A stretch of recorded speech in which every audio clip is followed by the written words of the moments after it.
కాదు, ప్రతి బిడ్డకి ఇస్తున్నాడు. కుటుంబంలో ఎంత మంది ఉంటే ఎంత మంది చదువుతుంటే ప్రతి ఒక్కరికి తల్లికి వందనం పథకం ఇస్తున్నాడు.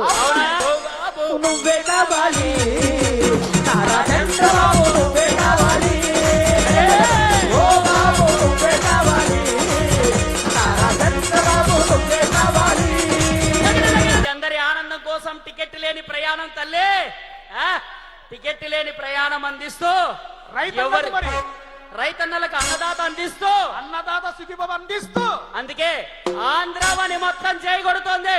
బాబు నువ్వే కావాలి, నారా చంద్రబాబు నువ్వే